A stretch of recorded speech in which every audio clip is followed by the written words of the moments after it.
We should be live. Yeah, we got it, but you And can go down now. as usual, I'm just waiting for the visual to be sure. Yeah, and it takes a few seconds. Right. All right, everyone. Welcome back to an Unearthly podcast.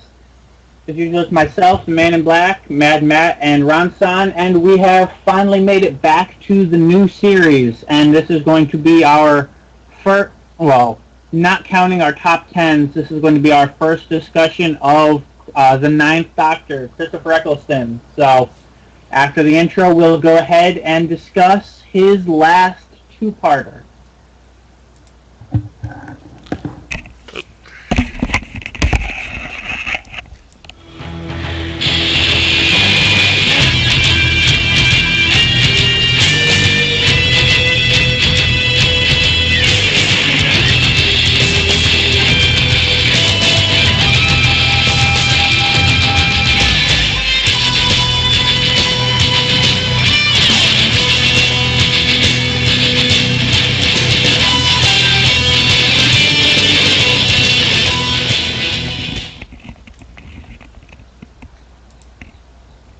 Alrighty. All right. So I should go through with the intro on probably just the first one, Bad Wolf. We can do it together or separate. I tend to view them together, but if you want to separate it, either way works, depending on what you want to talk about. Okay. Well, let's start with Bad Wolf, and we'll see if we want to continue, just do a second review or not. I think of them as separate episodes. Mm-hmm. So, Bad Wolf. We start out with a flashback to The Long Game, which was a mid-series episode, which shows the Doctor on Satellite 5, defeating the monsters there at the Jagrafess. And then it cuts to 100 years later. We find the Doctor disoriented on a floor, and he's helped up by somebody, not sure where he is, remembering he was in the TARDIS and he just disappeared. The person says he got selected. The Doctor's not sure for what, and it turns out he's in the house, the Big Brother house. We cut to the credits, and on the way back we have Rose in a similar state of disorientation, getting up and discovering she's waiting to be in a game show. The people there are telling her not to annoy the android. It's shortly thereafter she realizes they mean the android, as in Anne Robinson, and she's on The Weakest Link. We then also cut to Captain Jack, who was with them also, and he seems to be on some form of makeover show. We discover later it is essentially a parody of What Not to Wear. The Doctor, meanwhile, is trying to cope with what's going on, being in the Big Brother house, and discovering that things are not exactly what they seem to be. He knows he was taken from the TARDIS, which shouldn't happen. He's trying to find out exactly what's going on, and then their house has an eviction, and the evictee, instead of just being able to leave the house, is vaporized. So thereafter, Rose discovers the same thing on the first selection on The Weakest Link. Instead of being taken away, the android opens her mouth and vaporizes the contestant. Both are suitably unnerved. Jack, meanwhile, is having the time of his life. The Doctor forces himself to get evicted from the house by damaging property, and much to his surprise, actually not surprised, he's not disintegrated. The system shuts down. He's been put there for a reason. So he uses a sonic screwdriver and escapes from the house and discovers he's on Satellite 5. One of the other contestants that come with him comments that it's not called Satellite 5 anymore, it's called the Game Station. And they're cranking out thousands of games like this. All of them lethal. The Doctor's incensed. This is not a game show, this is a charnel house, he says, and goes off to try to find out what's going on and stop it. But of course, first he needs to find Rose. Meanwhile, the weakest link has continued on, and everybody has been removed but Rose and this other jerk who has been voting for everyone else to keep Rose in because she's stupid, and that would increase his chances of winning. The final round goes off, and not surprisingly, the guy wins. Rose is about to be disintegrated when the doctor, who has managed to find Jack, who has destroyed the two what-not-to-wear droids, and has met up with the doctor. Rose sees them, runs to them just as she herself is blasted out of existence. The doctor seems to break. They're hauled away to prison by security to wait for detention to a lunar penal colony. But no, this was the doctor's plan all along. He and Jack break out of prison and make their way up to the command center, where they discover that the controller, a blind person that has been installed there since she was 5 years old, is the one that has brought them here, to head them in the games, to keep them from her masters.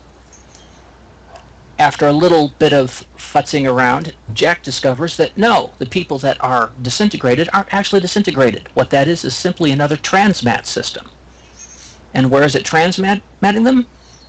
After removing the cloak, the doctor finds out, as he sees several familiar-looking spaceships floating in space. Dalek ships. The Daleks hail them, give the doctor the ultimatum: surrender to us or your companion is exterminated. The doctor says no. The doctor insists he's going to come over there and save her. And I believe that's where the episode ends. So should I go on to do Parting of the Ways?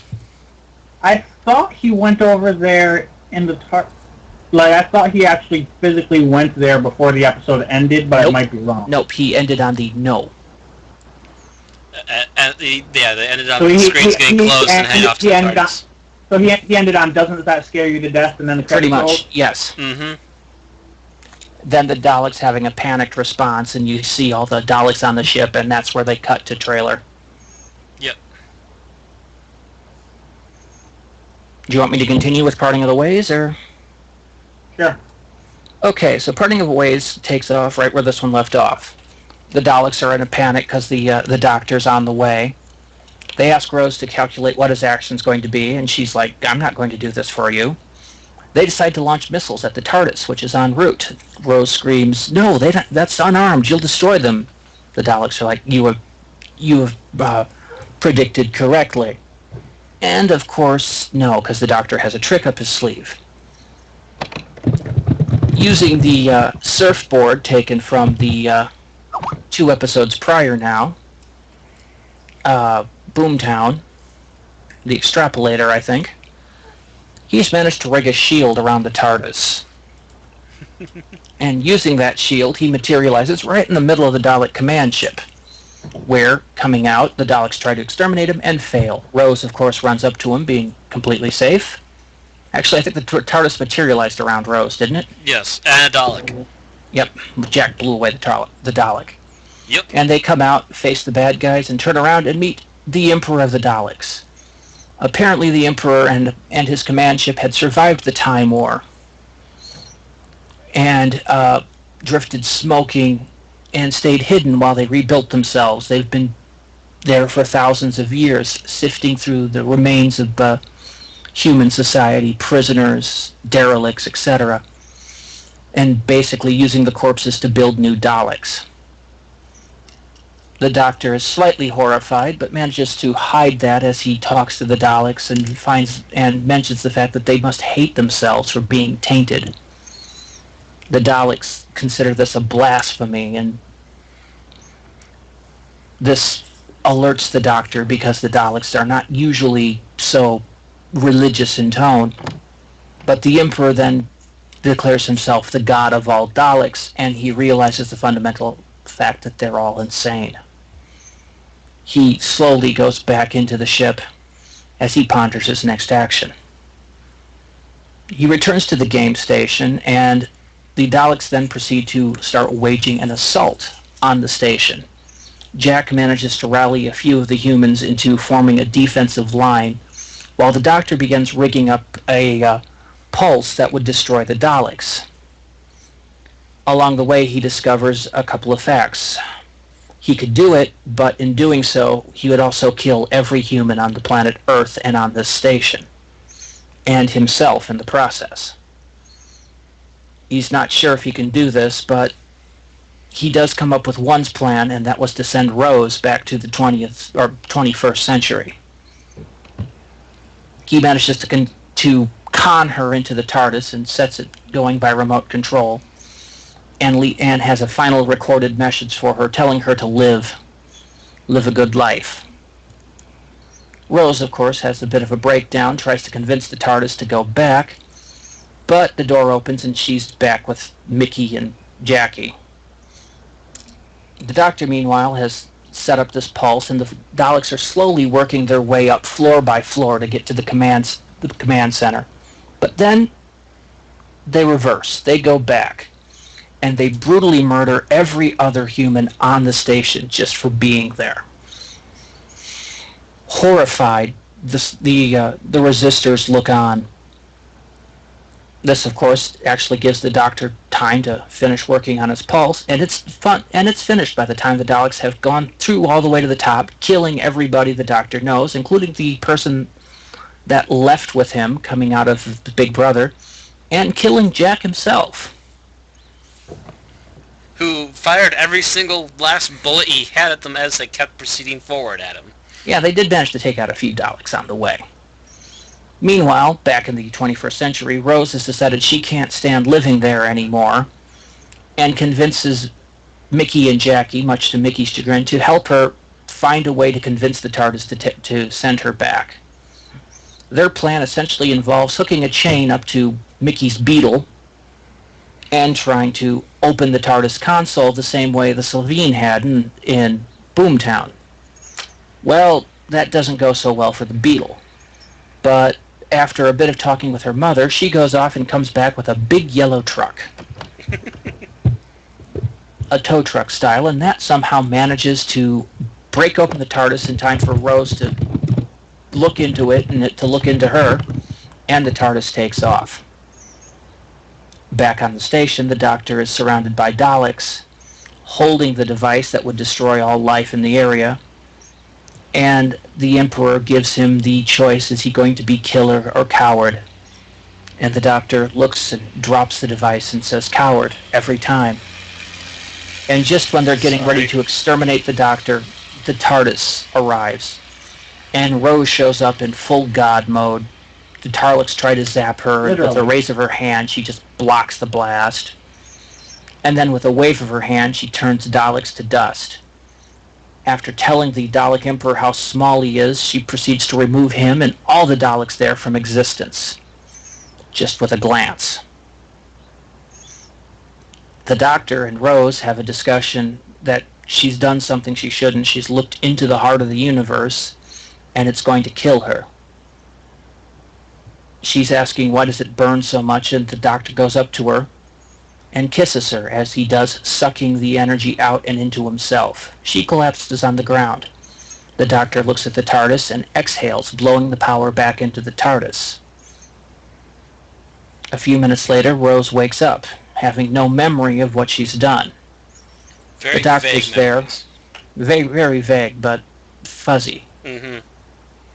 Rose, the Doctor fills her in, telling him he sang a song and the Daleks ran away. But as he's messing with the console, his hand starts glowing, and he realizes that his time's up. And so he gives Rose a little speech on how he was going to take her to so many places and how he's not going to be the same, and then finally tells her that she was fantastic, and so was he, and then he regenerates into David Tennant. End of episode. Mm-hmm. And thank you for the comment, Bill. Yes, I thought it was quite neat looking too.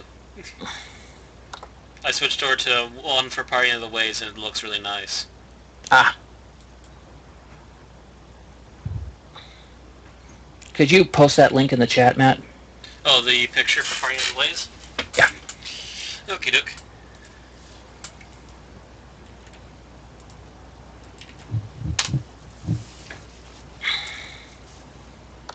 So has anyone here ever watched Big Brother? I try not to. I've I seen knew maybe half enough an of it. episode. I knew enough of it to know what they were parodying, Mm-hmm. but I couldn't have told you any of the details. I had literally never heard of it other than as of, obviously an abstract concept of the name. Beyond that, I had never heard of it before this episode. Nope, I had heard of it. I knew that there was U.S. and British productions. I've seen like about half an episode of the U.S. productions and went, yeah, that's something I can live without. Thank you, goodbye. Yeah, it's not one of my favorite shows. But, and really though, when I first saw these episodes back in 2005, I thought they were great episodes. I loved the parody of them using these people. But now, coming back to it, 8 years later, God, has it been 8 years? Something like that, yeah. Yeah. About 8 Wow. years, yeah.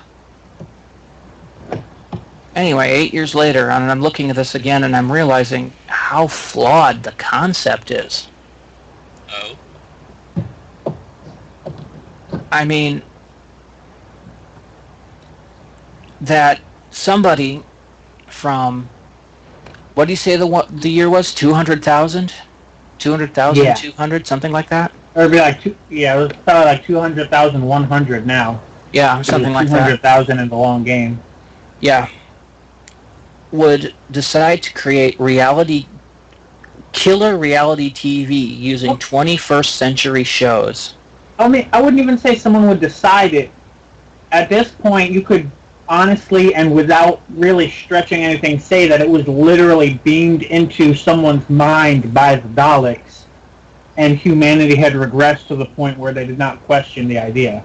No, they mention viewing licenses in Bad Wolf. At this point, how long was the Jagrafest in charge, basically existing for the purpose of misleading humanity? Mm-hmm. And then, with no news, they mentioned humanity was regressing mentally ever since Satellite 5 went down. No, they mentioned that society collapsed, that governments toppled because there was no information. Right. In the midst of all that, I could see, the Daleks use their controller to send an idea into one influential person, and they say, and nobody questions going along with it because society has reached that point where they would do something like that and not question. Yes, but why would even the Daleks use early 21st century reality television? Because this junk sold before and humanity is stupid. Yeah. Why does anybody use reality television for anything? Robot duplicates of the hosts. Because now, it's cheaper, from a production standpoint, I understand why they did it. It was a gimmick because all the people that voiced the robots were the actual hosts from the shows. I could see the Weakest Link having another 200,000 seasons. The others, I don't know. Well, I mean, if that's the case, then why use a robot? Why don't you just decant, find the DNA of Anne Robinson and clone her? This isn't Futurama. Dude, this is beyond Futurama. They're not going to keep her head in a jar so that she can... These are Daleks creating cloned mutants from human DNA. Yeah. The technology's out there. For the Daleks, yes, not for humans. It just seemed like, creating robot copies of these people down to their mannerisms was... Robot copies last longer than clones. Yes. At least if you have that level of technology. It just seemed to me like the entire thing was a bit far-fetched. Watching it again. I mean, and from entertaining shows, there were so many better and more appropriate game shows than The Weakest Link. I could see because the Weakest... I mean, from my understanding, The Weakest Link is essentially the British equivalent of America's most popular game shows, and I might be way off the mark on that, but that at least is the impression I've gotten. Which to me makes it make sense that it would be included here. But you would think, I would think that they would have like a robot version of You Bet Your Life, which you would literally bet your life. I don't know what that is. It is a very, very old quiz show. Yes, that, it's very, very old. That was And hosted that's- by that's also Groucho the- Marx. A lot of, I mean, you can take this as a positive, negative, or neutral, but a lot of the thing with this season was they wanted to take things that every member of the audience in 2005 Britain would know. Yes, I know. It's just the fact that when you look back on it now, it seems a bit far-fetched. Right. That if you were going to take a chunk out of history, there's far better slices that you could have taken from. And while, yes, you would argue that something other than Big Brother would be a huge improvement, in Britain, Big Brother was a big thing at the time, so... Yes, I know. I'm just saying it's just... Now looking back on it, because at this point Big Brother, I think, has run its way in Britain. Yeah, it is reaching the point of irritation in Britain, and has long since run its... If I remember right from the last article I read about it, it had basically just started its decline in the season prior to this episode. Yeah, but I think it's now, it's run its course in Britain. The Weakest Link is only ever shown in reruns. And I'm pretty sure What Not to Wear is off the air as well. Actually, I believe my mother still watches that. That would be reruns. Mm. And we're talking the UK TV series. True. Which, ran till 2007. So this is definitely one of those episodes where Doctor Who does not successfully predict the future. Correct. They predicted the metrics. They predicted the metric system. They did not predict television. It's what I'm saying, though. It's an episode that doesn't hold up well over time. It dates itself really quickly. It's like those old episodes of original series Star Trek where you had space hippies. And you look back on it 20 years later and you go, what the fuck were they thinking when they made this episode? Because hippies would never make spaceships. Starfleet is essentially run by space hippies. It's all about peace and no violence. No, I mean, these were your traditional 1960s style hippies and the tie-dye and the flowers. And the long hair. I'm trying to remember. And, you look back on it, like I said, you look back on it in 1988, 89, or even nowadays, and you go, what the hell were they thinking? It's like somebody there that was writing the episodes had decided that the hippie movement would last 400 years. Well, and of course, littered with stuff like that, and to be honest, I can hardly nitpick. Without changing, and that's a very common nitpick Doctor Who for getting something slightly off skew. Yeah, but what I'm saying is it's something that, looking back on it now, doesn't hold up well over time. Much like those episodes of Star Trek don't hold up well over time. So yes, when I was watching the episode in 2005, I thought it was awesome. I thought the parody was awesome. Now looking at it 8 years later, I'm not as thrilled with it as I was before. I'm still fine. I mean, at the very least, like the makeover show, I either do they don't actually use a name from something current, right? No, but the So two host bots were the hosts of What Not to Wear, and the style of the show was it's still easy enough to imagine that type of show probably comes and goes in fads. It rises, tons of people watch it, people stop watching it, it dies. A whole new version of the show with a different name comes up periodically from time to time. I imagine. I mean, I obviously have never watched a show like that, but I imagine that is the case because that is one of the obsessions with humanity. I believe the Doctor once remarked that nothing changes on Earth quite as often as the fashion. So I could see that type of show just popping up from time to time. Yeah. The Big Brother thing, though, that's the only one I can really nitpick and say, because I've never cared for that show, ever. I'm not sure why it was such a huge Yeah, like I craze. said, the show was, from what I understand, the show was starting to die when this was being written.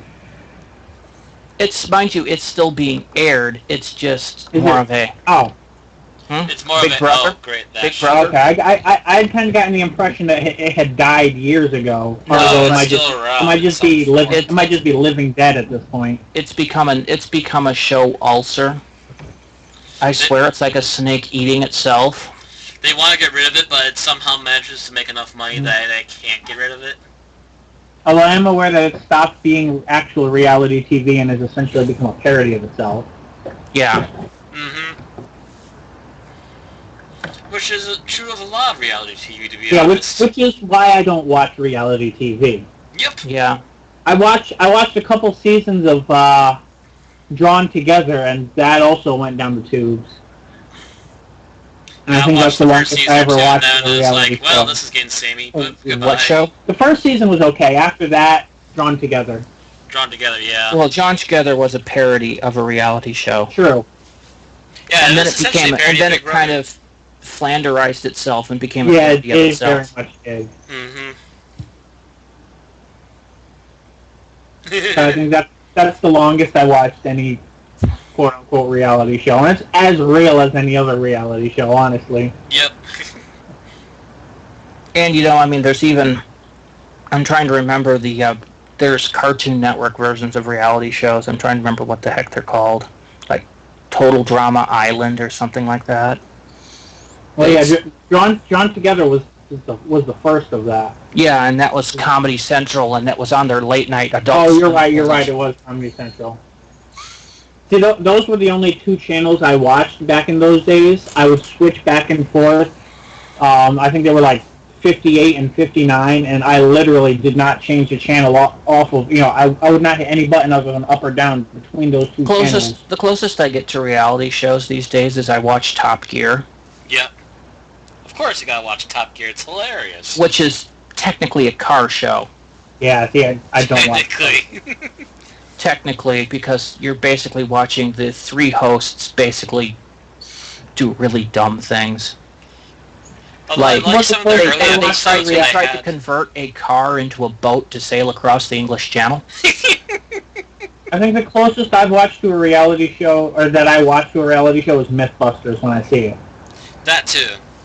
Now, mind you, I like Top Gear. It's amusing. And it doesn't really hold the reality pretension, you know? The reality thing is we don't know what's going to happen. Mm-hmm. Yeah.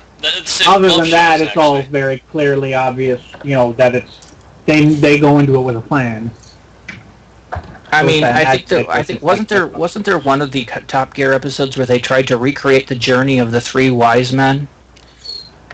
I don't recall, but I do remember one where they did go for a hell of a long ride. And it's obvious that they're Is it basically a cross between Pimp My Ride and Mythbusters? No, they don't really do the Pimp My Ride. The British version of Mythbusters was called Brainiac Science Abuse, which was also a good show, and hosted by one of the same people that host Top Gear. Top Gear used to be a serious car show. They would talk about the new models coming out. They would compare the models to, the current models and how well they stood up to this kind of thing. And that show was canceled in the late 20th century, like 96, 97. And so the guys behind it took a couple years off and came back with a new format, which was more amusing, less serious. And they will do stuff like a challenge. They will have so much money in which to buy and fix up a car and compare with a certain theme, and then compare it to each other, how they hold up. They'll have their in-house professional driver drive them on a racetrack and other things. And they do occasionally compare new cars to old cars, but that's usually like maybe the first 10 minutes. Mm-hmm. Of the show, and then they move on to other things. Yeah, a lot of it is really the hosts' mentalities are slightly amusing. Well, here's an interesting parallel to the episode. The extended Top Gear is doing exactly what the Big Brother scenes in this episode did for me, which is causing my attention to wander everywhere else. Oi! So that's my review of the first half of this episode. It's just caused your mind to wander? No, it didn't for me. Just waiting for the Doctor Who to start. There were some good lines amongst the reality TV stuff. Mm-hmm. Captain Jack's ladies, your viewing figures have just increased. Yeah, everything John Barrowman did was hilarious. I'll agree with yes. And this was back when Captain Jack was still fresh. Mm-hmm. This was only the 4th episode he was in. 4th or 5th, yeah. 1, 2, 3, 4. Yeah. Yeah, I think 4 because you've got the empty child. He was largely sidelined for the 3rd, but he was there. Mm-hmm. So yeah, this was 4th and 5th for him.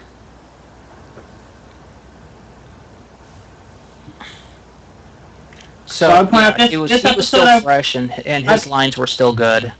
I watched this for the first time probably about a year and a half ago, and I've probably watched it 4 or 5 times since then.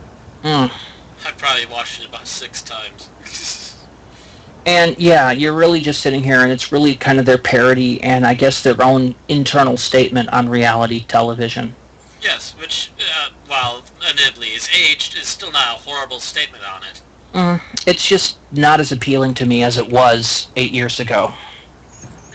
And so, then I get to Parting of the Ways, and Parting of the Ways was the first major appearance of the Daleks. I mean, we had a Dalek in Dalek, but it was just one.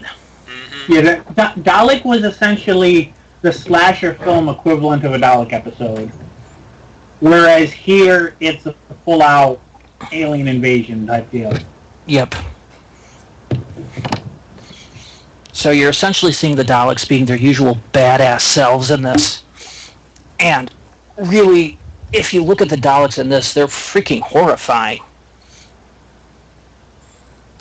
And they kill a shit ton of people. Yeah, they kill a bunch of people. Nobody can hold up against them. I think they managed to vaporize 3 and blind 1 out of a They vaporized 1. battle fleet of... They had the android killed 1. The android killed 3. 3, okay. Well, that's right. Yeah, I did do a chain of them. Yeah. And the group doing the hold-off shooting managed to shoot one of them in the eye, which blinded it and took it out of the fight. Which is not very good. Which puts them right on par with Grandpa Noble. Although I don't think Noble's not actually his name, but no, he tried that. They apparently had evolved since then, and they were just able to boil off the paint right off the eyes. Right, yeah, that's right. But he did hit it, right? I believe. In the eye, yeah, with the paint. Apparently, all 4 of those people there are the equivalent of 1 I do remember a shot of an eye stalk with paint on it. Yeah, but then it just boiled off, and the Dalek goes, "My vision is not impaired." Which, of course, in this one, the Dalek's going, "My vision is impaired, cannot see." Again, essentially, all 4 of these people together are up to the equivalent of 1 ace. Well, because at least Ace could blind one and then make a run for it. Ace also had the baseball bat of doom. Gallifrey and magic, and it was It was created by technology, but it was magic. Technically magic. So, are you, for the record, Bill, stating that the Time Lords used the power of friendship to try to defeat the Daleks? Why not? I was more thinking I hear Bill purpling over there. It's great. I was more thinking what is a high-level magic weapon spell. Then again, Ace was some sort of weapon master anyway. I mean, she could turn a gold coin into the equivalent of choking someone with gold dust. Well, let's not talk about that. Well, why not? Because that's it's hard called for bad skills. writing. That's called bad writing. Or just Ace's magic, and you can give her a mundane weapon, and she'll kill anything with it. Give her a couple of pencils and a paper clip. Let's watch what she can do.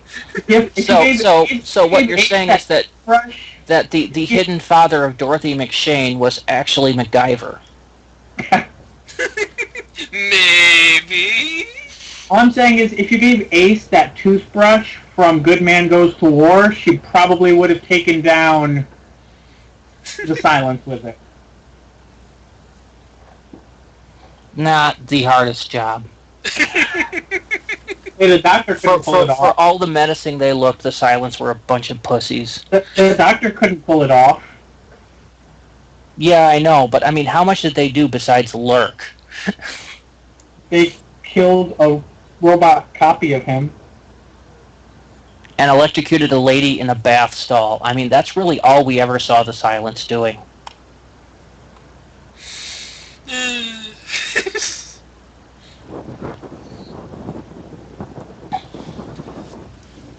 The silence. Not that scary. Well, unless you count the Wedding of River song, but that's one of the episodes I don't like to think about or talk about.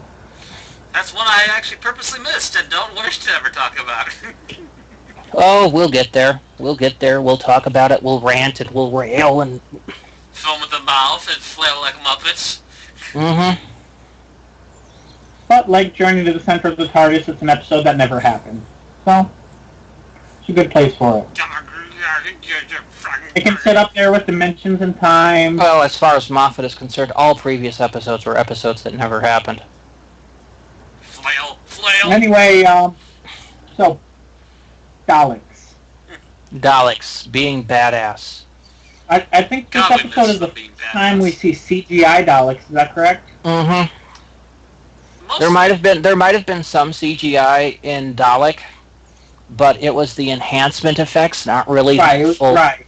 Here, I Like, mean, somebody example- went nuts with copy and paste. For example, the stair scene might have been CGI. Oh, but that the one vast was. That majority one was. Of that, yeah, the vast majority of the single Dalek rampaging was an actual Dalek costume. Mm-hmm. With a real person in it, because they learned with K9 that robots are not the best actors. K9, Well, I thought that they... robot technology has gotten better since then. It has, but they still have trouble with cracks on the floor. I think they had that problem with Chameleon too, but that's another story. Well, Chameleon, No, they pretty much put him in the cupboard and then waited until they needed to kill him. No, that was not what happened with Chameleon. With Chameleon, they received Chameleon as a donation by somebody, wrote him into the plot, and then the person that actually built the robot died. That's right. And nobody knew how to work the robot. Hi, Nappa. Special guest star Nappa. It's been a while. Yeah, K9 was the one that they really had trouble wheeling around and such. Mm-hmm. They discovered he was not good for certain locations. Also, he was prone to laryngitis. That was one of the excuses to take him out of the episode because they were doing filming in terrain that he was not good for. To which even the fourth Doctor went, how does a robot get laryngitis? I'm pretty sure that was Douglas Adams at work there. Mm-hmm. I think it was that Destiny? No, I think that was Power of Kroll. I could be wrong though, but it was in that same era. It was either in the Key to Time series or the series after. And of course, those are the most recent Fourth Doctor things that I've seen, so they could easily have blurred together in my mind.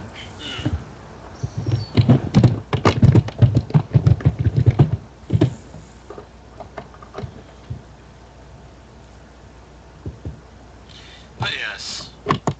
Luckily, the TARDIS Data Core has an article on laryngitis, and it appeared in Destiny of the Daleks. So yes, that was Destiny. I didn't think so it did.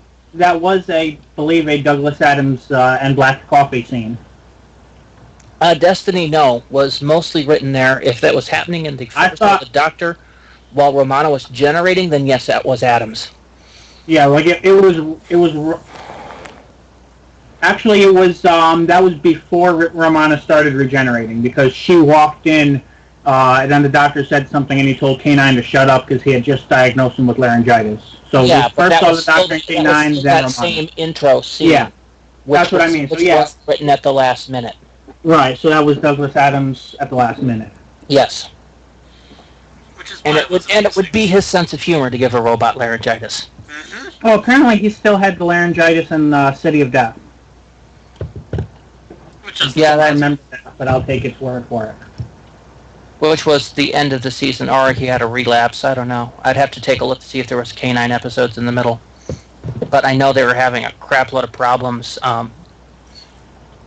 getting the robot to work because sometimes City of Daleks was the exact next serial. Am I wrong about that? What's that? You mean I thought City of Death was the next serial. You said City of Daleks. No, I did. I was trying to throw. I'm not sure about that. I'd actually have to look at an episode listing. Oh yeah, it's followed directly by City of Death. Okay, so therefore still plausible.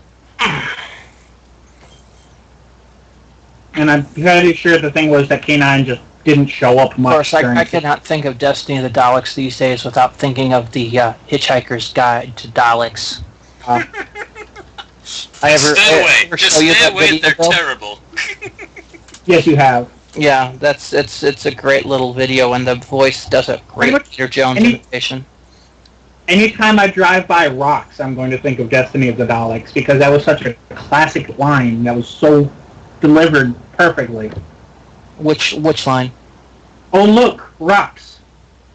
Ah, Closes the report. I have not watched that one in a while. I think not since Davros came on.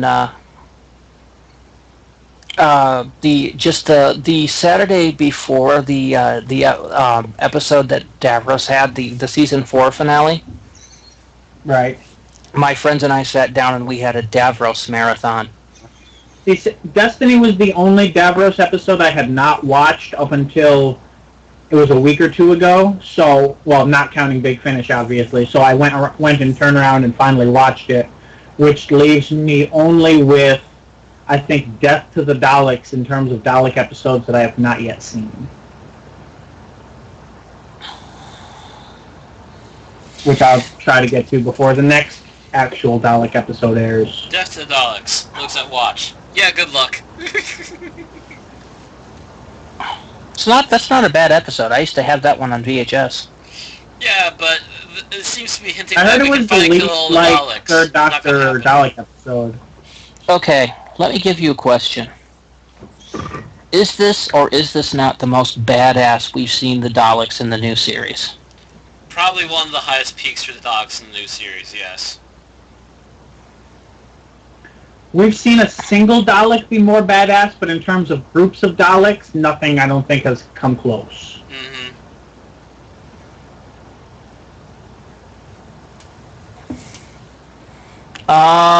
Oh well, there is the Dalek invasion in Stolen Earth, Journey's End. Yes, but I don't think they were as bad. Like, they functioned there, but I don't think they were as badass there. I don't know. They actually had quite a few worlds under their control and were taking over Earth now. Right. So actually the body count technically behind the scenes is a lot I'm bigger. strictly going off of what we see on screen, because... And on screen we've got German Daleks, dude. I mean, Yeah. we had Daleks barking, exterminate in German. Okay, the Daleks breaking into Torchwood. The Yeah. You watched them assassinate the ex-president, Well, like, or the ex-prime minister, I should say. Maybe I'm looking forward because, for example, in this episode, we have a Dalek that is face-to-face with the Doctor, and, you know, they're antagonizing one another, whereas in the Stolen Earth, Davros does that while the Daleks sit around and wait. So that's kind of where the bad attitude is kind of tuned down. I'm not talking about smack talk. I'm actually talking action. Right. Yeah, not words. and the Daleks are everywhere, and they're carting people away. If Well, I mean, they're running when away, you're they're getting killed.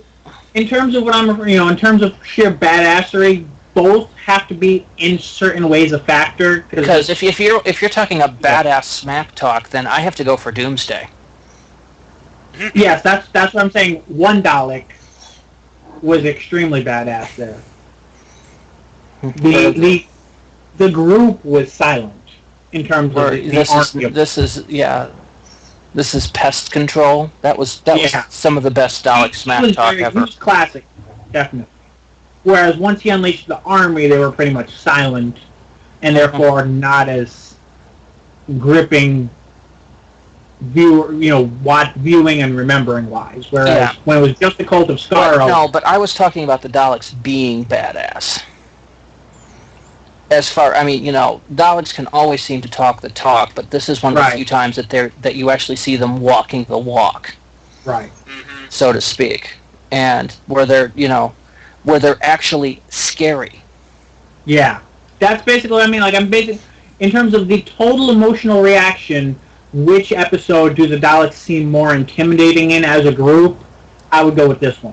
This one, for me, either this one or Journey's End.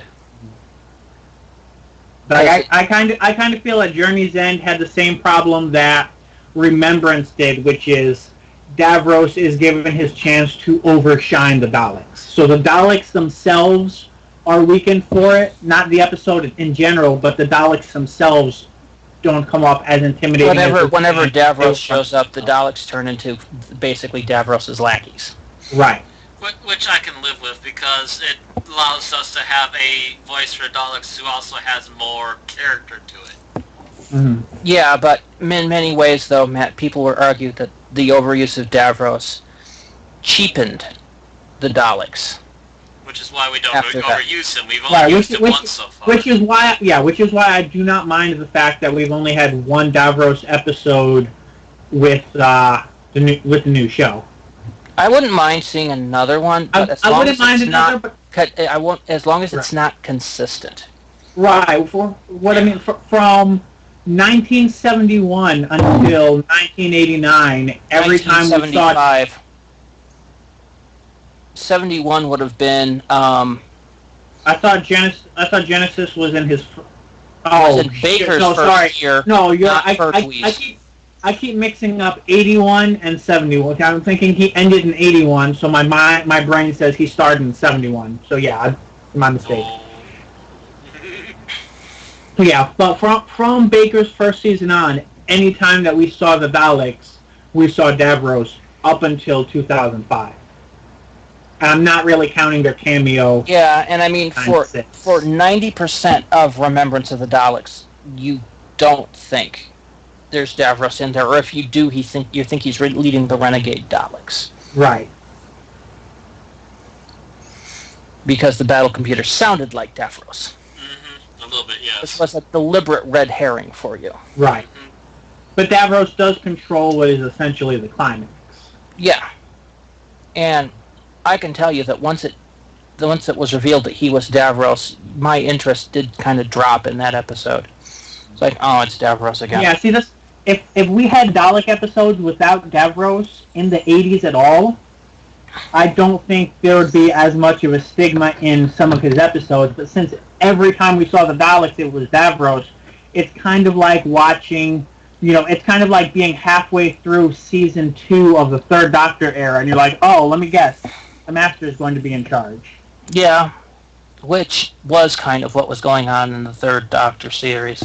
Right. Because the Master was in every freaking episode for 6 seasons. Not that he was a bad villain, he was just an overused villain. If they had diluted the Master appearances so that he would have been a bit more effective, just like if they had diluted Davros by putting maybe one more Dalek episode per Doctor without him, he would have had more impact. Which is why they held off until 10 faced 10. Well, this was 10's fourth time, I think, facing Daleks, or third maybe, before they actually brought Davros in. It was his third. It was his third climax with Daleks because the third season was just the Master. The Daleks had an episode, but it wasn't the big. Right. Now, the 11th Doctor is probably never going to fight Davros unless they're keeping a really good lid on a secret for the 50th, which seems to be difficult nowadays. Well, they did announce Daleks for the 50th. They announced Daleks months ago, but people are acting like it's brand new news. But I'm saying Actually, no, they announced Cybermen. They said a Dalek fleet and a Cyberman fleet and Zygons. So they are still releasing That's stuff like in without us February. having known about it ahead of time. So they are keeping quite a tight lid on this, to be honest. But what I mean is, if Davros is in the special, they've done a huge job of keeping it a secret. They did a huge job of keeping him a secret up till the very end too, for his one appearance thus far in the new series. Okay, I mean, well, other There than was rumors galore that he might be there, but they had nothing for sure until like the very first appearance of him, and that's like, holy shit, it's Davros! Was it really? Because I mean, with all of the other returning monsters and villains, they followed a sequential path that pretty much made it obvious that Davros would be in the 4. If you look at it, Daleks in the first, Cybermen in the second, Master in the third. The logical choice would be Davros in the 4. I would have gone with Sontarans, which they did do. They did feature Sontarans, but they weren't there for the finale, so unless, well, they could have easily been there for honestly, the finale. It might have worked out as a better finale if they had used Sontarans. It would have been kind of like they did with Cybermen in season 2. But I think we're getting way off of what we're actually intending to talk about. What else? Isn't that always the way? Yeah, but my point is that this is the Daleks, and they're truly frightening in this. Yeah. You see them attacking the station on swarm. You see their mothership come down and bomb the crap out of planet Earth. And I gotta say, personally, the first time I ever saw Daleks was the episode Dalek, where, essentially it's a slasher film for kids. Uh-huh. And then the second time I saw Daleks, there were millions of them waiting to invade the Earth. So, which happens a lot with Daleks. Yeah, which is, but I mean, is a well, very... yeah, and that was actually deliberate on RTD's part. We got Dalek. This is what one Dalek can do. Right. This is parting of the ways.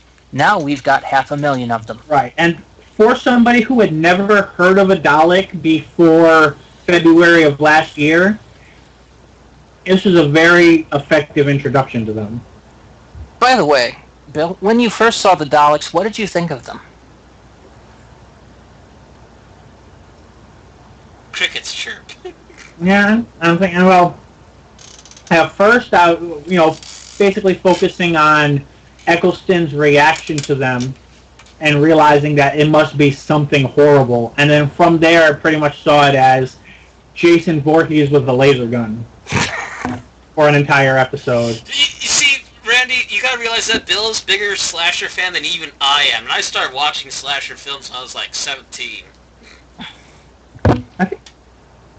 I'm not that big of a slasher. Actually, I think that's about the same age I was when I first watched a slasher film. Well, from there I just went crazy with Halloween. Yeah. Yeah. I went crazy with Halloween, you went crazy with Friday the 13th. When I was 16, I spent an entire, 4-hour Halloween listening to kids older than myself telling me about slasher villains, and that really hooked me, and then Freddy vs. Jason came out. Oh yeah, that was a good one. But that's another topic. Yeah. Well, I'm just saying, in terms of that, between the two, they were an effective hook. Mm-hmm. But no, what I'm just saying is though that this was, they were terrifying, which they have not really been overly terrifying, save for Journey's End since. They got cool moments. Actually, when was the last time they were terrifying before? They were apparently terrifying for residents of, London or what, when they filmed Remembrance. Where did they film that? I think that was in London. Yeah, that was in London. And I remember Remembrance was a huge thing. I remember them being frightening in Dalek Invasion. They were more or less humorous in The Chase. Right. But apparently, especially since there was pyrotechnics and everything going off for that last Dalek episode. Now I just lost the name of it now.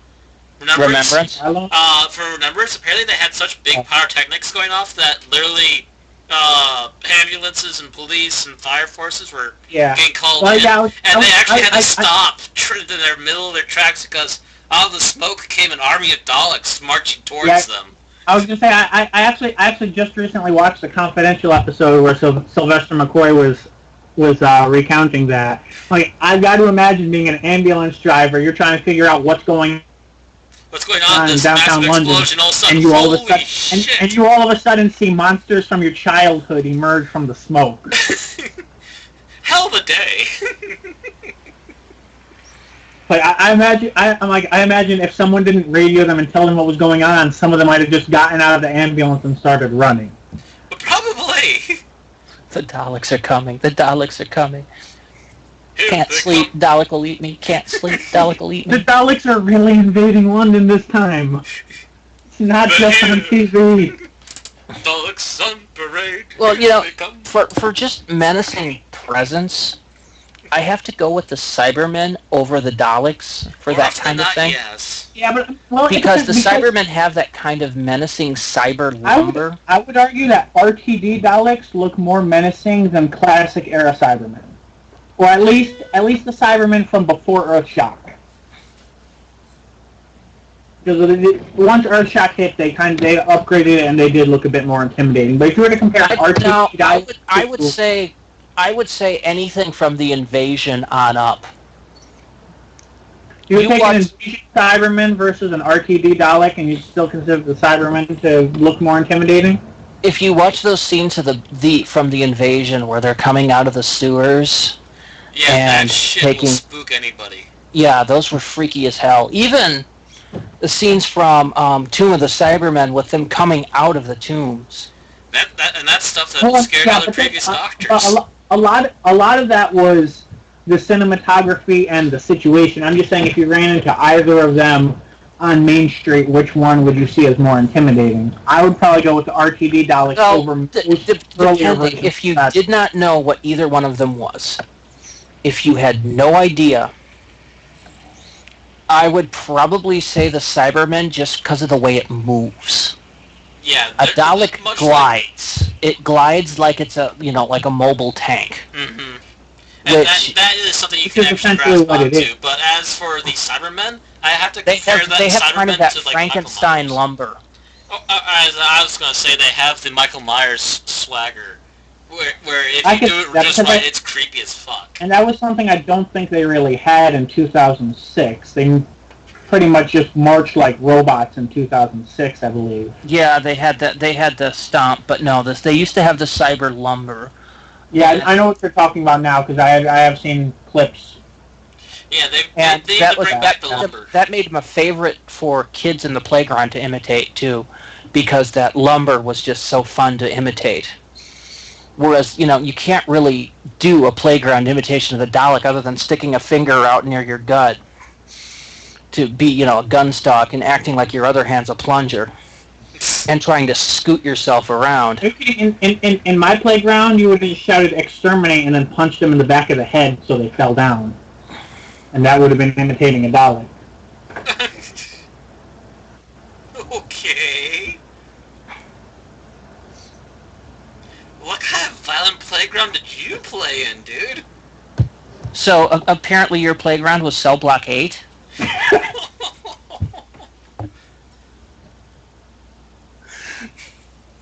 Exterminate! Oh!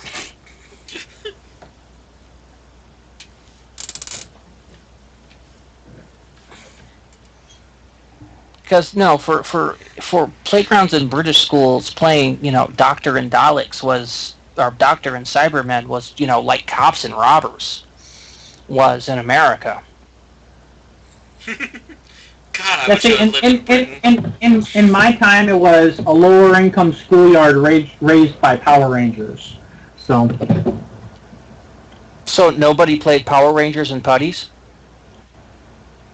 they weren't allowed because people were getting hurt. God, I'm glad I didn't have your school. Yeah, no kidding, man. I mean, we did Power Rangers stuff in my school all the time. We didn't get anybody hurt. The worst we do is maybe jump off a swing or roll down a hill. Oh, no, I got hurt a couple times on my playground, but that was because of awkward landings. Or We doing had those something, old... or going, look what I can do, and doing something completely stupid. Well, no, I'd like take a prop jump off of... We had those old, like, tractor tires. Mm-hmm.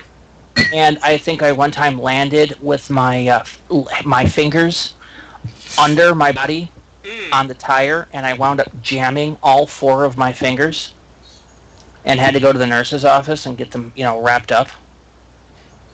You can't see it right now, but my fists are shaking because my fingers are going, no. Hurt like hell. And I broke my collarbone a couple of times, but my collarbone was prone to breaking. Yeah, so I've heard. And hands. I'd have the occasional bump, bruise, scratch. But no, we weren't deliberately out to try to hurt each other on the playground, at least not until middle school anyway. Yeah, middle school I remember getting a few hefty blows. New kid in town, which means I'm target number 1. In middle school, we ripped up the bleachers by the ball field and used them as improvised weapons. Okay, I got suspended for the last week of school because of that incident. Wow. Okay, they didn't have any bleachers in my school, thank goodness. Yeah, in middle school, I faced the choice between taking anger management courses in school or having a police report filed. So from there, the violence kind of stopped. I didn't get that one till high school. I actually didn't have that problem in high school. I was the kid that sat in the corner and went quiet, didn't talk to anyone because you're all a bunch of loser assholes. Get out of my face.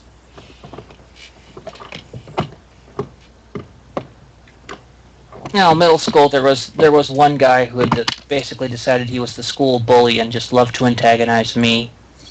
So I wound up going through high school with an enormous chip on my shoulder.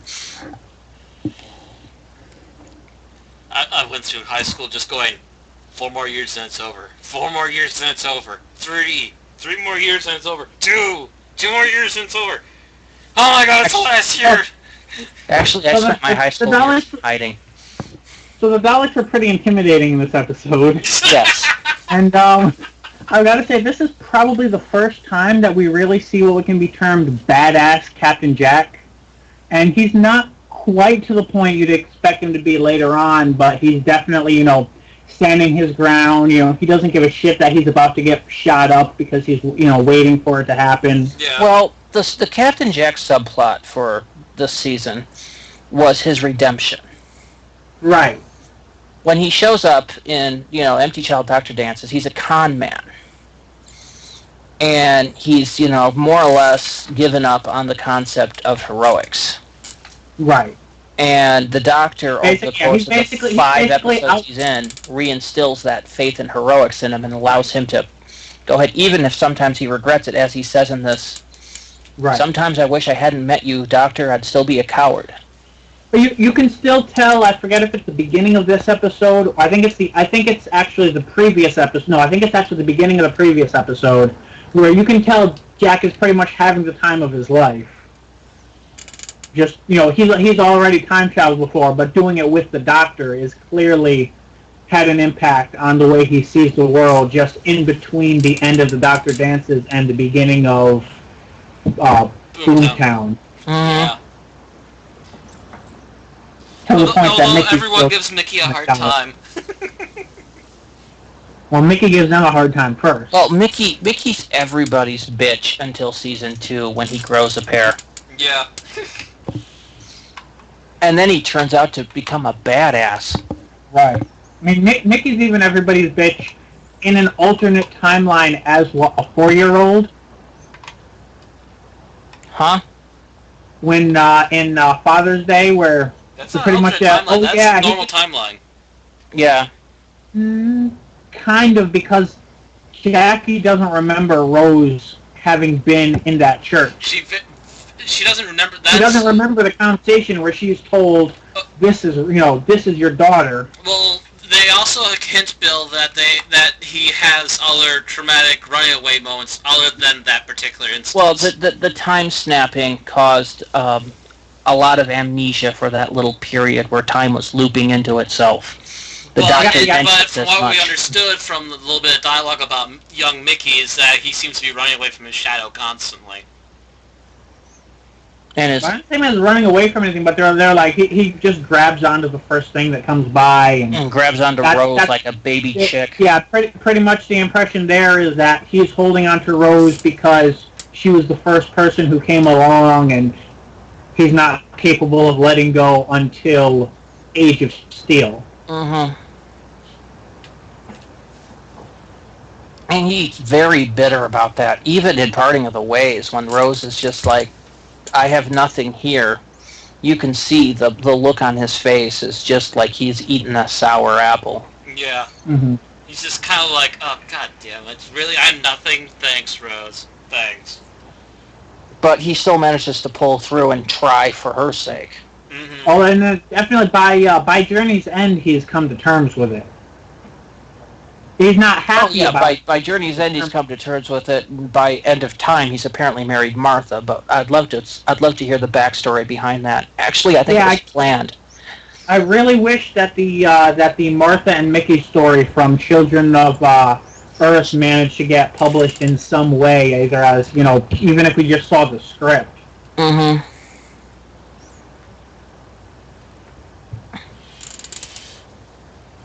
Yeah, I suspect that, her fiance originally, heard a bit too much and just couldn't cut it. Or he was like Donna's fiance, or Martha's sister's fiance, or one of the other fiancés that turned out to be evil or whatnot. I don't think he'd turn out to be evil, but he might have turned out to be a little more of an ass.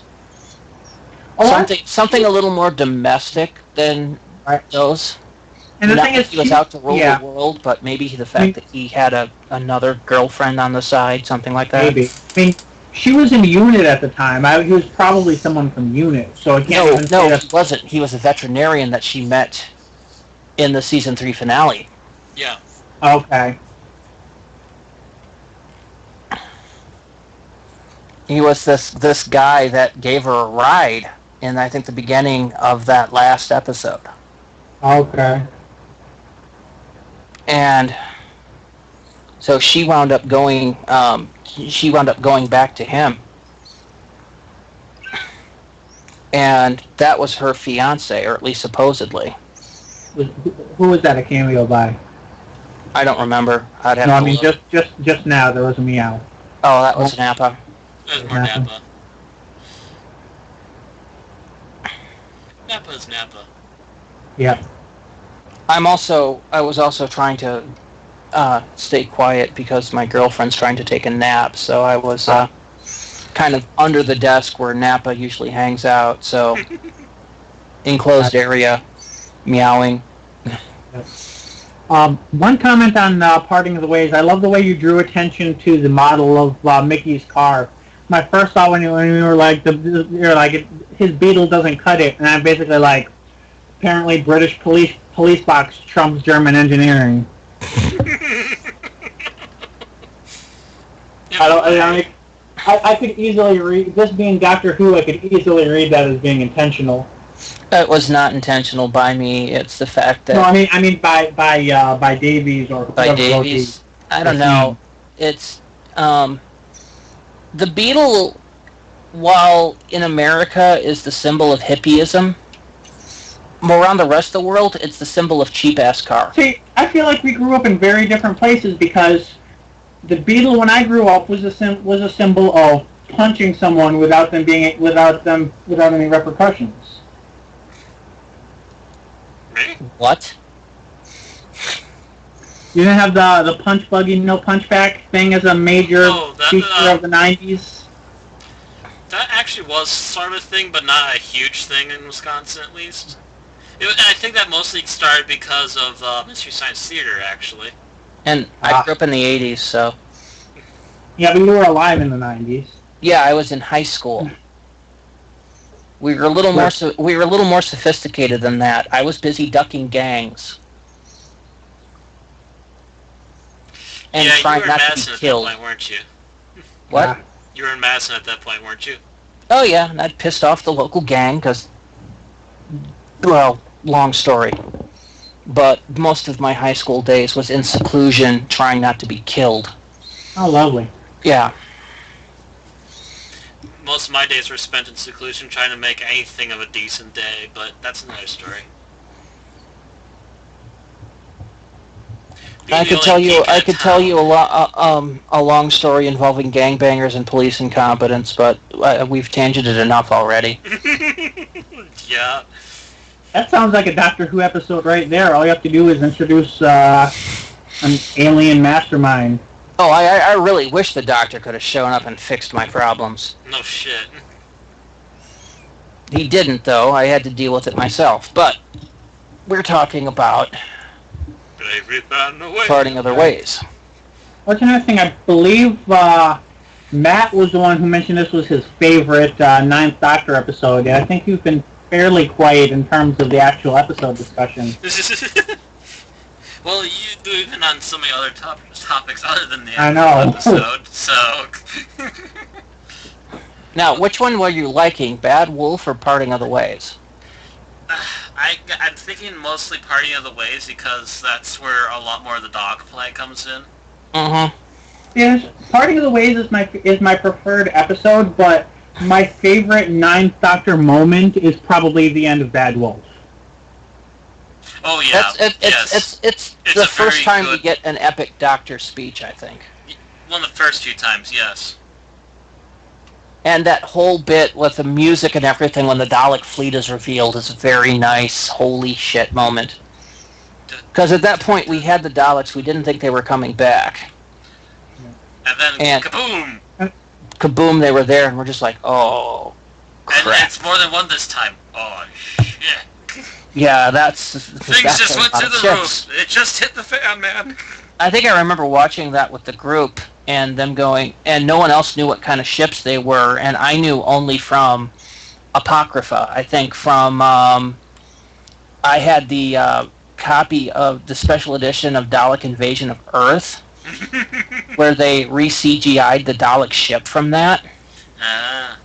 And it actually looked like that, albeit the one from the mill looked even better than the one in the special edition, but still.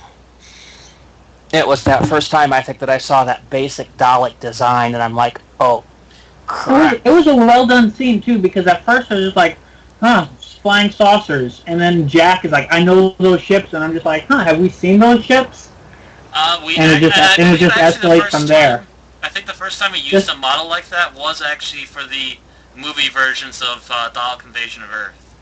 Yeah, I was gonna say this was definitely the first time in a news show that they were showing, but I'm pretty sure some version of Invasion of Earth had featured saucers. Yes, and that was the movie version.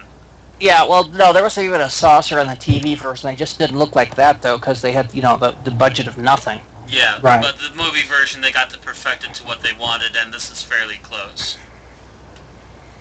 I'll have to take a look at that Dalek Invasion of Earth movie at some point and see how that compared to the two Dalek movies, I prefer that one more. Compared to this CGI re-edit of the actual episode.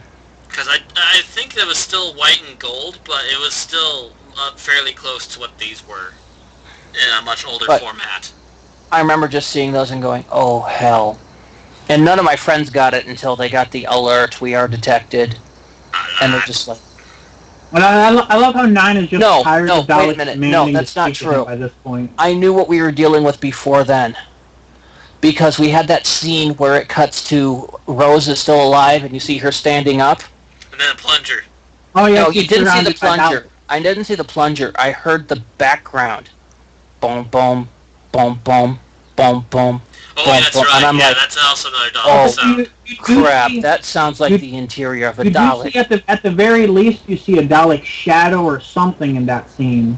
Yeah, you do also see a Dalek shadow, and you see a plunger holding clearly surrounded by Daleks or something of that nature.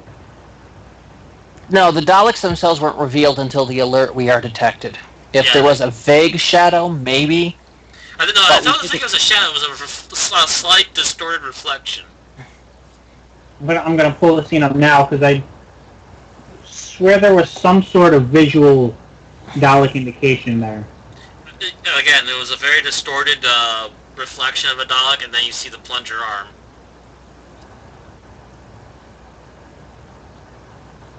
Because I didn't think it was anything that obvious. It was there. I remember it. I saw it.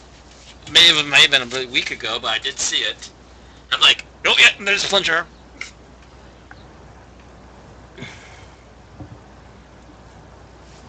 Because it's the only thing that could have literally reached out and kind of stopped her. Because she was about ready to try and run away. Well, yeah, I saw some. I knew she saw something. I just didn't think we saw it. Very small hints of it, yes, we did see it.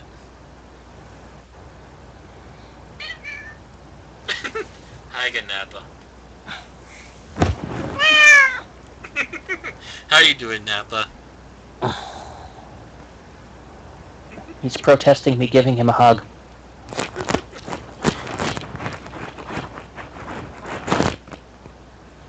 That's because he's a spoiled rotten cat and he doesn't know a good thing when he's got it. Same with Sam.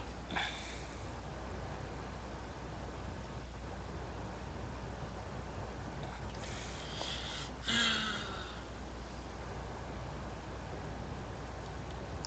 my god, Christopher Eccleston with a full head of hair.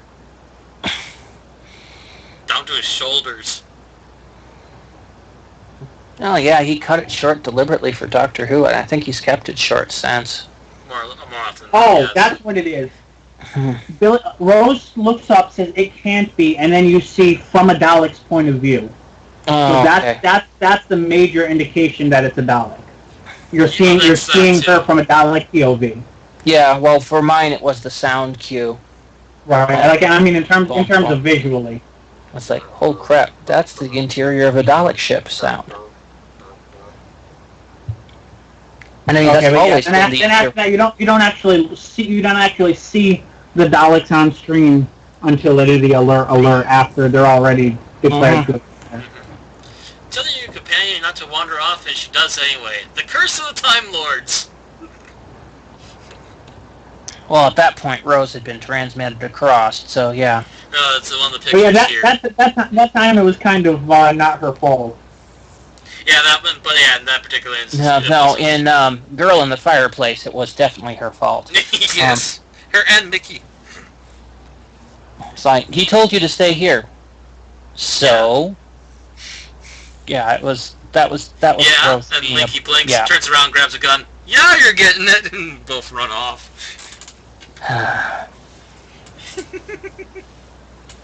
Sigh of the stupidity of humans.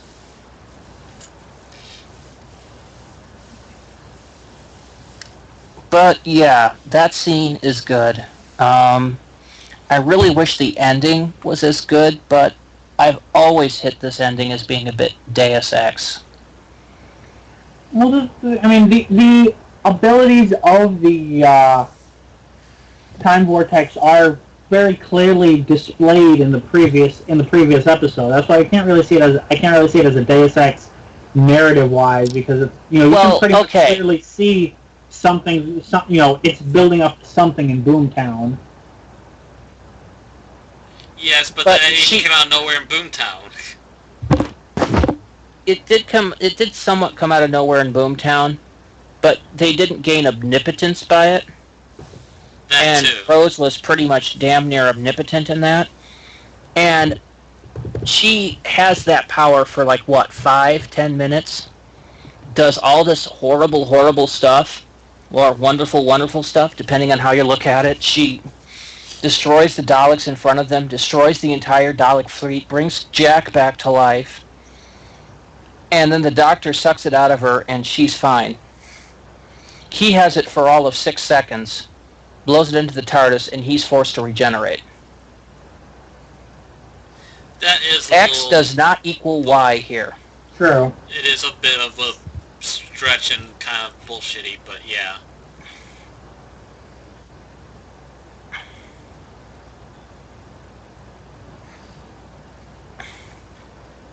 And still, I will argue that yes, the ending is a little bit Deus Ex, but at least they admitted it and went, never doing it again.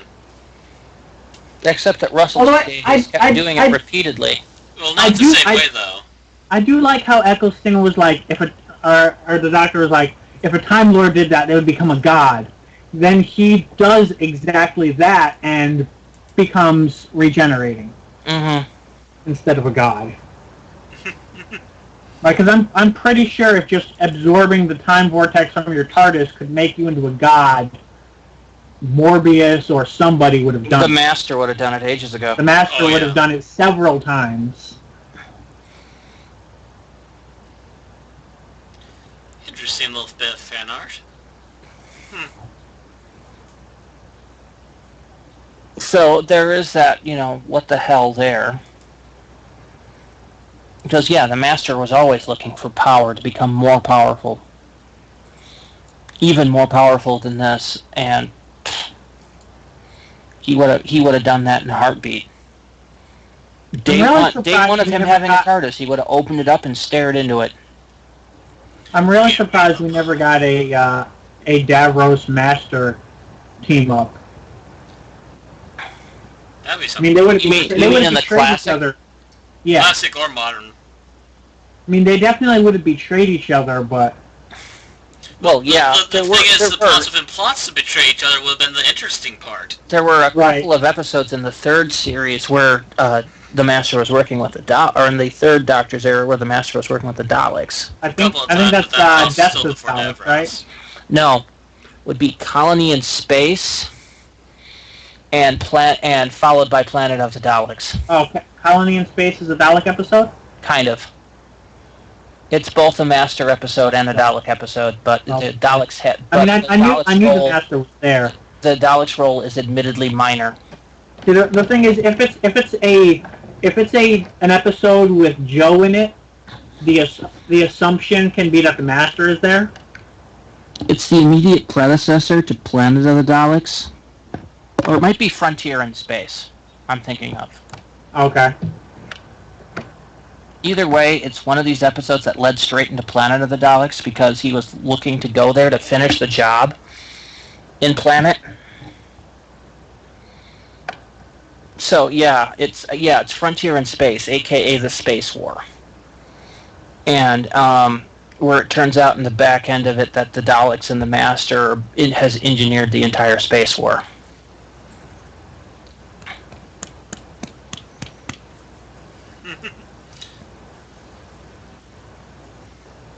What you laughing at, Matt? Christopher Eccleston holding a vial of liquid, about to throw it at some aliens off screen.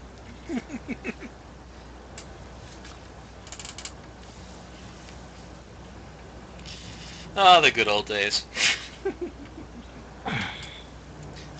And now he's playing the bad guys. Yeah, now he's playing a Dark Elf. Can't wait to see that movie, by the way. Yeah, and this is after he's been playing Destro. So, yeah. The actor that played the Doctor is now playing villains. I've got Some badass villains. Since this is the episode with the regeneration, I have to mention I finally introduced myself to Confidential. You guys know that I finally started watching Confidential this week. Mm-hmm. And I love the fact that the first episode of Confidential was probably about 2 weeks before they announced who the next Doctor was going to be. So you kind of get the impression he was probably casted because RTD really wanted to keep it a secret until Eccleston announced he was leaving. Mm-hmm. So the first episode of Confidential, before the show even started, is the only one hosted by David Tennant. So he pretty much got the chance to be the Doctor before Eccleston did. Well, actually, anyway. I am fairly certain that David Tennant was RTD's pick all along. But at the time that they got greenlighted to film the first season, Tennant was tied up in another show called Casanova. Mm-hmm. So Eccleston was there as basically a first season introduction. He's the guy that comes out and goes, and here's Johnny, So I think him regenerating into Tennant was his idea all along. So it wouldn't be surprised if that was supposed to be a subtle clue. Right. If his plan was to have Tennant be the confidential announcer throughout the entire first season. Oh, and then took him off because he was busy filming season 2. Because Eccleston broke street on his stepping down. Right. Or the Okay. BBC broke street on it. Either way. It was interesting. It was interesting. I think RTD's original plan was to have the regeneration at the end be a surprise. Yes, he Out did of the not blue. want he did not want anyone to know that Eccleston was leaving until it happened on screen. And But instead, BBC. Eccleston blew that out of the water. Yeah, BBC or Eccleston did, yeah. Broke street on that, and then it was just like... Eccleston said he was leaving. The BBC gave a reason why. Eccleston said, no, that's bullshit. This is the reason why. No, but sometimes the BBC will pop out a press release ahead of time saying that somebody is stepping down. And I think what might have happened that led to the whole controversy was that the BBC popped a press release that Eccleston said he's stepping down. And Russell T. Davies and Julie Gardner just like, no. But it was too late, and then somebody finally asked him why, and Eccleston said one thing, and the BBC said another, and then there's this whole hullabaloo. Mm-hmm. From what I understood, just looking, just looking at stuff over the past few days, was Eccleston announced that he was leaving. Then the BBC said that it was because he didn't want to be typecast. Then Eccleston came out again and said, no, that's bullshit. It's because I didn't like the working conditions. Well, like I said, the BBC will pop out a press notice even without the actor. If once the actor has given notice that he's stepping down, sometimes the BBC will then pop out a press notice that says such and such announces he's stepping down, even though the actor hasn't expressly told the public. Oh, okay, I understand what you're saying. Yeah, he said to BBC in private, yeah, I'll be stepping down after the season, to which BBC went, he's stepping down after the season! And, yeah, RTD at that point went, crap. What do I do now? Keep hush-hush about the next Doctor and just try to get this season through and hope that doesn't bomb, because we found out he's not going to be there for long. And then, of course, we got Tennant. Now, I'll admit, my first view of Tennant at the end of this episode, I'm like, ooh. So that's the new Doctor, huh? Don't like him. Went stuck a doctor on his ass. Okay, Patrick. But no, that was literally my impression of him, was because the fact it looked like his face was made of plastic. And I suspect this was because the makeup person hadn't had time to do a good job makeup testing him. Yeah. Well, I think that plus he was covered in sweat, supposedly. Or something to that effect. So it made him look plasticky. I had the same thing about Matt Smith when he first showed up. I was like, his face looks like it's made out of puffy rubber.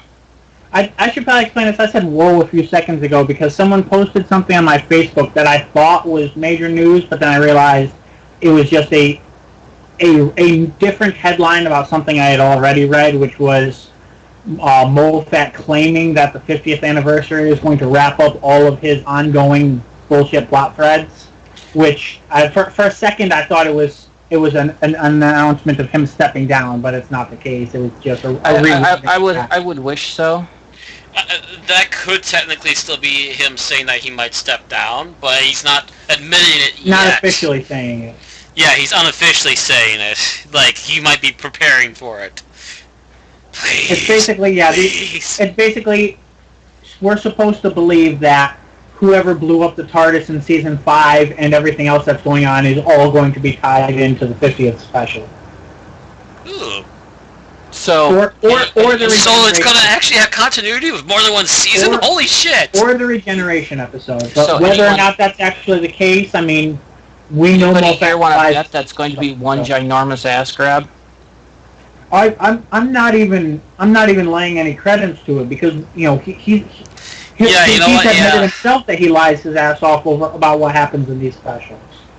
Yeah, you know what? Matter of fact, he's left so many loose threads. Even if he does claim it's going to be a finisher for all that, it's not going to happen. It'll just be leaving us with more questions than answers anyways. The Moffat way. Yeah, we'll see. Trying to bury it. Like I actually had to close an article about that earlier today because some people were posting things about how only people get upset over one or two minor things and that's why they have specifics or whatever, and that's their problem. And I'm like, no, the problem with this era is that it's internally inconsistent, and nothing that comes after the fact can fix that. And I'm like, I was just going to get pissed off and start commenting on every comment there if I stayed on that article. And, most writers are consistent at least to their own writing. Right, that's the problem, that Moffat's writing has not been internally consistent, and that is something you can never fix after the fact unless the Doctor turns around and says, oh, by the way, it was all a dream, which would not make it better. No. It should make that's called army the of Dallas fans response. facepalm. That's called the Dallas response. Because the biggest it was all a dream was from the soap opera Dallas. Which where also they basically retconned, I think, an entire season or two, saying it was all the dream of one character, including the murder of a couple of characters. Which is enough to cause fan rage of the beyond levels of reasoning. I've had GMs pull that kind of stuff on me in tabletop RPGs, and I'm about ready to, kill them. I would have flipped the table. Flip the table and strangle a bitch. No, I'm sorry. All of those carefully laid campaign plans, they were all a dream. All of your papers on the table are now in the... Well, mind you, that form of the campaign had ended with us blowing up the planet, so... Well, to with us some on degree it, I can see that then, yeah. But it still means that you just lost so much experience. As a manner of keeping campaign going? What's that? So it might have been to keep the campaign going. I don't know. But, so we've been at this now for about 2 hours. Just about, yeah. I think an hour and a half. No, closer to 2 now. We did start late. We did start a little Oh, yeah, late, that's right. I think we started at about 4:30. 3:30. 3:30. 3:30 your time, yes. Yeah.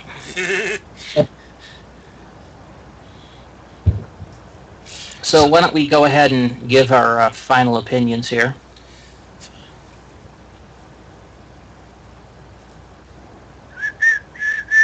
All at once. Don't look at me. I always look to go last. You, Randy, you! I'm going to say good episode, or good, I don't know what you should call it, serial, two-part, or whatever you want to go for. It has its flaws. It has its, hand-wavy things, and it has its moments where you have to really suspend your disbelief. But beyond that, it's, a good story. It does what it needs to. It introduces the new Doctor in a way to, if not get us on his side, at least make us, curious about what's going to go on with it. I already talked about its value for people brand new to the Daleks. So I'm probably going to say 4 out of 5.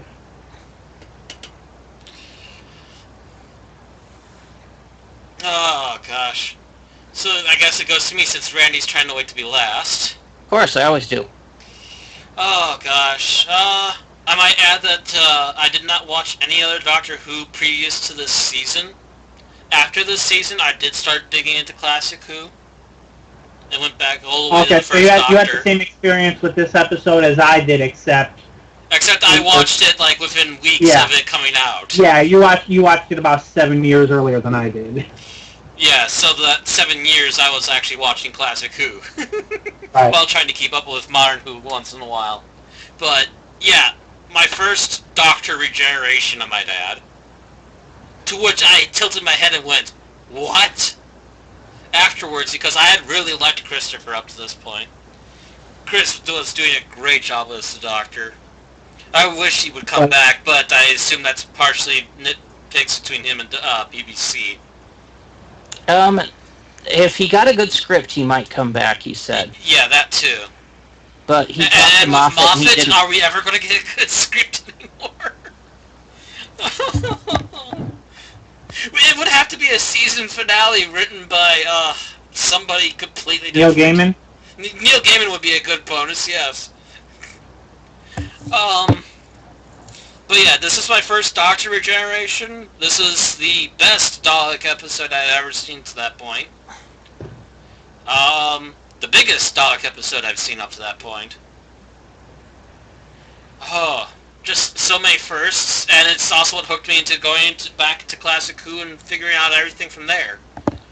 So, I'd be hard-pressed not to give it a 5, to be honest. It was my first. For a lot of things. And yes, there are some hand-wavy things, and yes, there are some problems with it, but those, to me, are just nitpicks in a sea of awesomeness. Well, I think I'm a little more critical than the both of you. For one, for something to give a 5, it has to be absolutely perfect in all areas. Again, to me, it's only nitpicks. And I do feel that this one has not held up as well over time. I would have told you that 8 years ago this probably would have gotten a solid 4 out of 5 on me, but I think I have to put that down to about a 3.5 now. Just because between the Deus Ex at the end of the second part and the whole reality show part of the first one, I think I have to deduct marks on that. I think that might be the biggest gap between highest and lowest scores that we've had, with it just being the three of us. Probably. One and a half points. Yeah, normally we see eye to eye on things. This is the first time I think we've looked very differently on something. I think we've had the highest being a 4 and the lowest being the highest being a 5, the lowest being a 4, or that equivalent. I don't think we've ever had a solid point and a half difference. Yeah. With just the three of us. I mean, obviously with other people we've had much greater differences.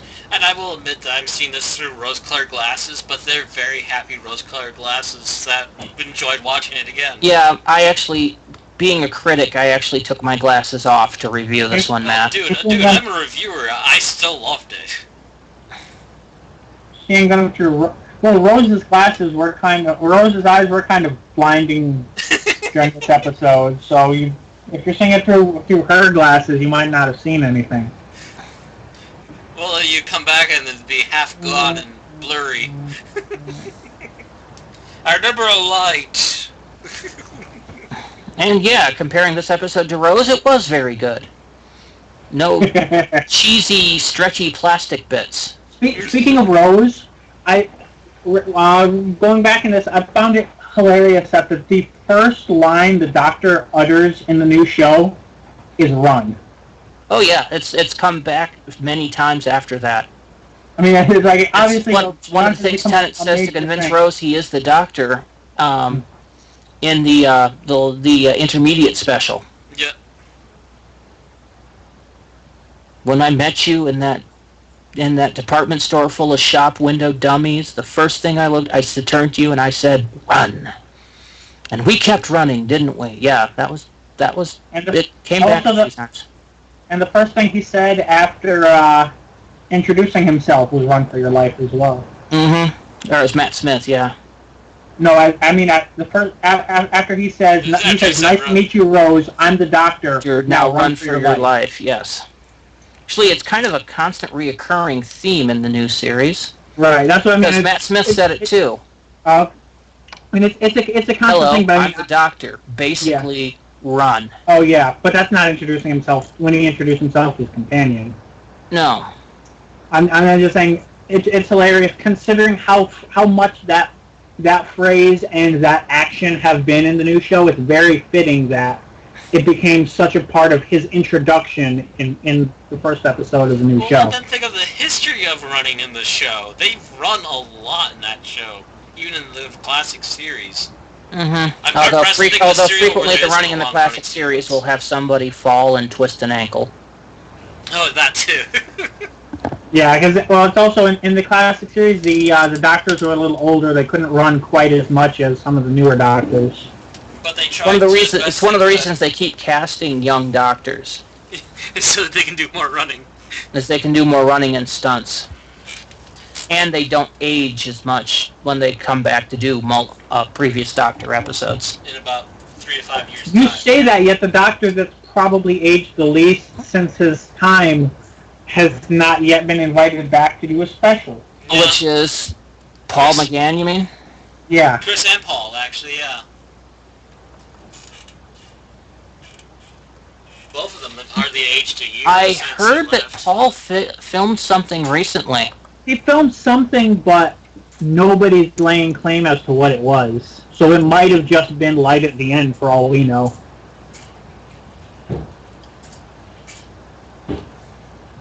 Where?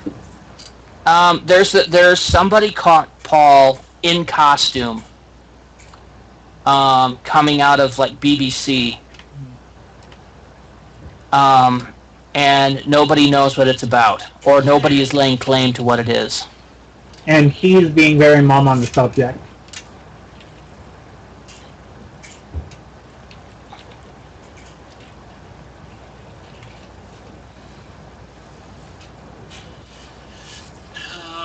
It is possible, and what rumors are circulating is that he actually will play. He's been lying his teeth off, and that McGann will come back to play a bit role in him regenerating into John I was gonna say, I've heard the regeneration as a rumor, but as of now, nobody really knows anything for sure, And except for the people that aren't saying anything. I'm wondering if that's the case, we're also going to see Chris and get the hurt into Eccleston. Just give me Chris and Paul, please. We've been waiting for them to come back for a very long time now. Well, this would just be kind of intro and outro. Still. It would be cool, although it's still the whole concept of adding another Doctor. Yeah, I'm still pissed at that. It still kind of sits wrong with me. It still screams of rubbish. But so yeah, 3.5, a 4, and a 5. Anybody have a calculator on hand? That's a 6.2. No, it's not. What the hell did I just? Oh, I just divided by 2. Sorry, I added 3 numbers and divided up by 2 because I'm an idiot. It's a 4.1 something. Okay. 4.1, so it's still at least pretty decent and above average. Well, yeah, there was no way it was not going to be below average. We would have to have somebody. We'd have to have multiple people rated under 3. This is one that I believe Flynn also likes. Oddly if he is here. He probably likes the satirical view on reality television. Yeah, that seems to be. And like I said, I used to like that, but it has kind of, for me, is the foam has gone flat over the years. Yeah. Yeah, I don't think I've ever seen someone come out straight up and say, except for maybe the last 20 minutes, I've never seen someone come up straight up and say they consider this to be a below average episode. Yeah. And the last 20 minutes, I mean, the regeneration scene itself is fine, other than the fact that David Tennant's face looks like it's made of plastic. But then again, I see that as he's splashed full of water and sweaty. He just No, I'm just saying that's my only complaint on it. Mm-hmm. It's the stuff prior to that with all the Daleks disappearing and just the hand-waving ending that I would complain about. Yeah. The regeneration scene itself is very emotionally charged. Mm-hmm. So with that, I believe that's an episode then. Yep. And we'll come back next week or whenever with our view on David Tennant, I guess, huh? Yep, we're going over on David Tennant's next. So we'll see you guys then. Good day. Till next time.